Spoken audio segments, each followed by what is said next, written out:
आमची अडचण काय झाली माहितीये का, उठल्या उठल्या आम्ही पाहिला मोबाईल, जणू काय सीएम आहे का डीसीएम आहे.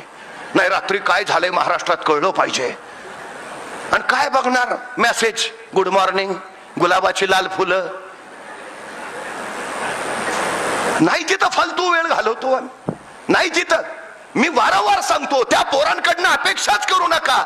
ज्या पोरांच्या आई बापाच्या हातात मोबाईल आहे त्यांच्या पोरांच्या हातात मोबाईलच असणार. तुम्ही पुस्तक यायची अपेक्षा करूच नका.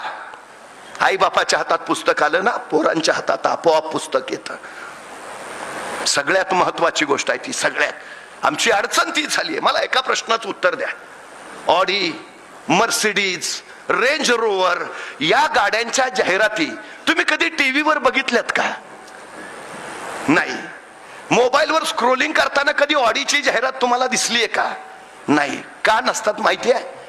टीव्ही बघत फालतू वेळ घालवणारे ऑडी घ्यायच्या पात्रतेचेच नसतात हे त्या कंपनीला माहिती आहे.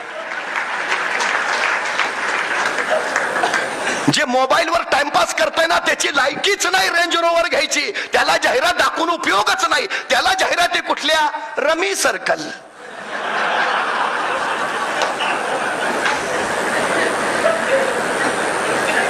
कोण आहोत आपण? आमची अडचण सगळ्यात मोठी ती झाली हो. अहो, काही दिवसांनी शहरामध्ये मोबाईल डिटॉक्स सेंटर उभा करावे लागणार आहेत. पूर्वी लोक मागणी करायचे, आमच्या प्रभागात एखादी बाग हवी आहे. काही दिवसांनी शेट्टी साहेब लोक मागणी करतील, आमच्या प्रभागात मोबाईल डिटॉक्स सेंटर पाहिजे. मोबाईल डिटॉक्स सेंटर याचा अर्थ ज्या भागात मोबाईलला रेंज येत नाही अशी जागा.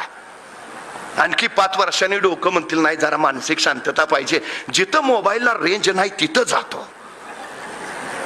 काळ जवळ आहे, तो लांब नाही. आमच्या क्षमता मारून टाकल्यात, कौशल्य मारून टाकले या सगळ्या गोष्टींनी.